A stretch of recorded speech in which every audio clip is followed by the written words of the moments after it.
Amis BNistes, bonjour. Pour les invités, je m'appelle Jérémy Arnold, je suis le coordinateur d'éducation qui a pour but de trouver des trucs, des astuces pour améliorer l'efficacité des membres et du groupe.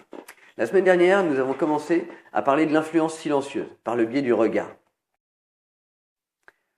Aujourd'hui, nous allons voir les deux autres facteurs principaux d'influence non verbale. 1. Le toucher.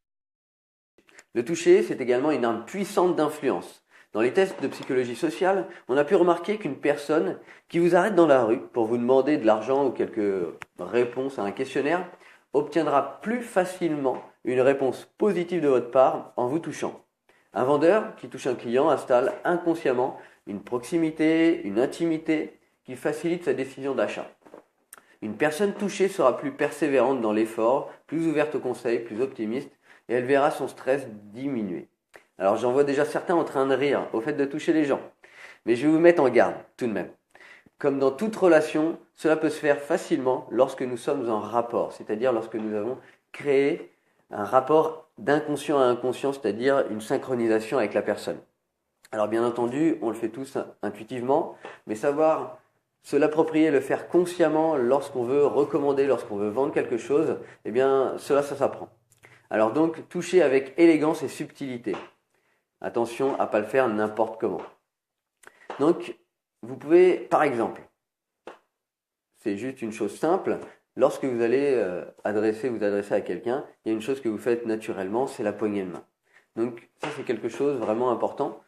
Mais vous pouvez aller encore un petit peu plus loin. C'est-à-dire que lorsque vous serrez la main à quelqu'un, vous pouvez par exemple poser votre autre main sur l'avant-bras ou sur l'épaule.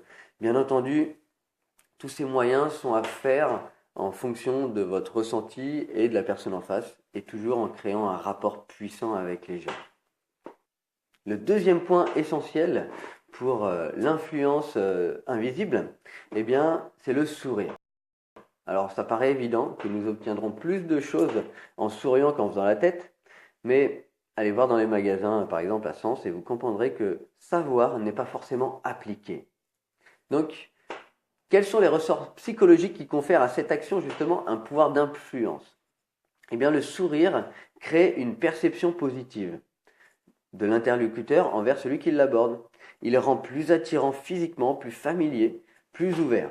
En outre, il modifie l'état d'esprit de l'interlocuteur. Il produit un comportement positif de par la réciprocité qu'il induit. Plus notre sourire est franc et grand, plus cette règle se vérifie. Tid et Locard ont prouvé que le pourboire laissé à une serveuse est proportionnel à l'amplitude de son sourire. Donc pour mieux communiquer et obtenir ce que vous voulez, vous devez d'abord donner. Regardez les gens dans les yeux. Entrez en contact avec eux dès que possible et souriez. Donc excellente réunion à tous et je vous dis à très bientôt, à la semaine prochaine en direct.